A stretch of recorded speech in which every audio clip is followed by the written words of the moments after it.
Thank you for watching. Here are some facts, let's get started. The US Air Force once lost a nuclear bomb somewhere off the coast of Georgia. The Tybee Island mid-air collision occurred on February 5, 1958, when the US Air Force lost a Mark 15 nuclear bomb weighing 7,600 pounds in the waters off Tybee Island in Savannah, Georgia. An F-86 fighter plane collided with a B-47 bomber carrying the bomb during a training exercise.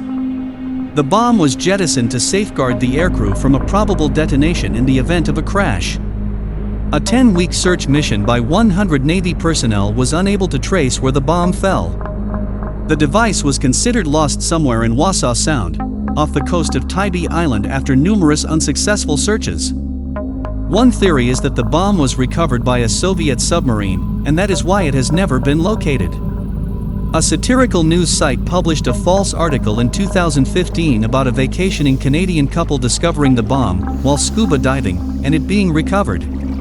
Unfortunately, this is not the case, and it is in all probability still out there. You breathe mostly through one nostril at a time.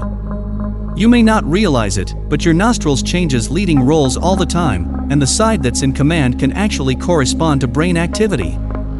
Known as the nasal cycle, it is an unconscious process in humans and various other animals that alternates partial congestion and decongestion of the nasal cavities. As a result, one nostril receives considerably more airflow than the other one. The active nostril will take a rest every few hours, and the other will take over until they finally swap back. Early research indicated that nostril dominance was sometimes linked to brain activity. Researchers discovered that higher activity in the opposing side of the brain was linked to the leading nostril, so when the left nostril was the most active, so was the right side of the brain. Mind-controlling parasites. There is a parasite that takes away the natural fear of rodents that allows them to be easier caught by cats, so that the parasite can reproduce. Toxoplasma gondii can only sexually reproduce inside the guts of a cat. So the life cycle is as follows. Toxoplasma reproduces inside the cat, which then sheds the parasite in its feces. Rats and mice then absorb the parasite when they eat or drink this feces-contaminated food or water. The parasite settles in the rat's brain, and for the cycle to be completed, the parasite alters the mind of the rodent. It transforms a typically fearful mouse into a brave, although fatally so, cat-seeking rodent. Not only that, but cats that eat these mice can subsequently transmit the infection to people. But what happens to humans once they've been infected? Do we also turn into cat-loving parasitically controlled zombies? The answer is complicated. Actually, the parasite is more common than you might think in humans. It is just that a healthy immunity keeps it under control. Studies do demonstrate that persons who test positive for toxoplasmosis are more prone to take more risks than those who do not. Rocket launches use countdowns because of a science fiction film from 1929. That is where it started, in Fritz Lang's film, The Woman in the Moon. He believed that a rocket launch, which looked very realistic for its day by the way, would not be dramatic enough if the rocket just ignited, so he devised a method of counting down from 10 to 0. Werner von Braun and his rocketry club members were big fans of this film and used the countdown for their experiments with rockets, that included the V-2 rocket. It's been a fixture of rocket launches since then, and it's shown to be a valuable method for staging the numerous events that must occur in a precise order for a rocket to launch successfully. Roller coasters were invented to distract Americans from sin.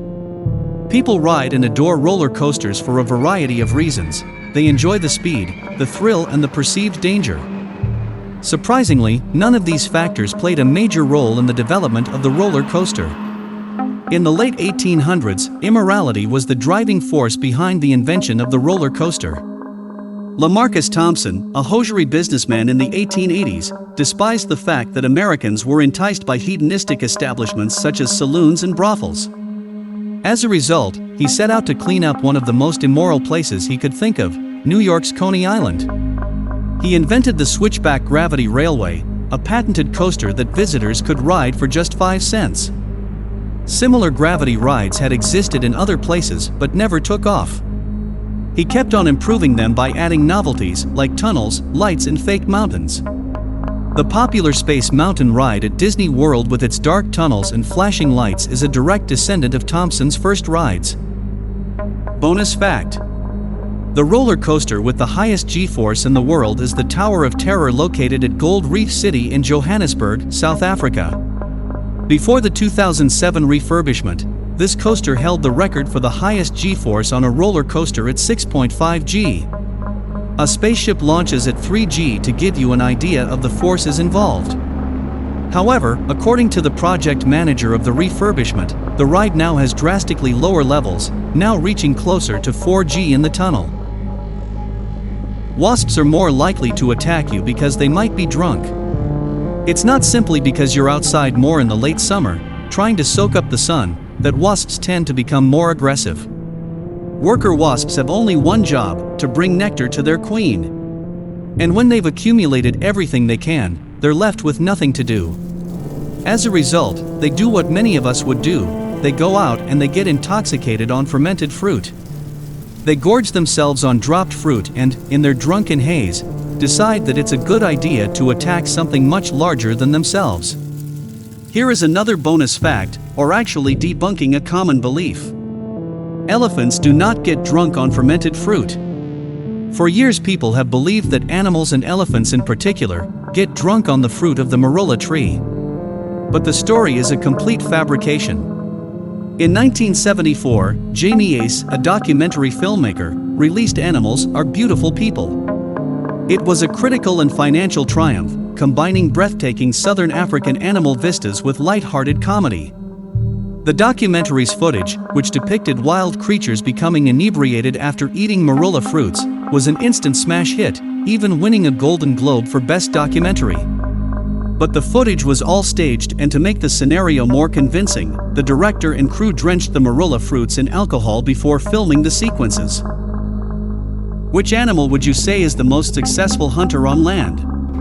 When we think of apex predators, we assume lions are kings and catch whatever they want whenever they want to. Or perhaps the cheetah with its speed and perfect predatory design. What about wolves or bears? Actually, they do not come close to the winner, unlikely, but it is the African wild dog. With a success rate of 85%, they are not the biggest, fastest or strongest, but teamwork and incredible stamina allows them to hunt and pursue prey over extreme distances, wearing them down and ultimately making them easy prey. Incredibly, in the animal kingdom there is something with a kill ratio even higher. The dragonfly has an astonishing 95% success rate, and they catch prey with shocking precision. Scientists have discovered a 16-neuron master circuit that connects the dragonfly's brain to its flight motor center in the thorax, allowing it to follow a moving target, calculate the interception trajectory, and change its own course precisely as needed. Machu Picchu is an earthquake-proof city. When the Incans built Machu Picchu over 500 years ago, they devised an ingenious architectural strategy to keep the structure from collapsing during Peru's periodic earthquakes. It is like an ancient version of Legos, with each stone fitting together precisely without the use of mortar.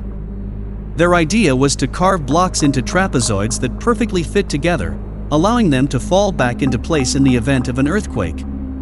Even a credit card won't fit through these mortarless crevices. Peru is a seismically active country with a long history of major earthquakes.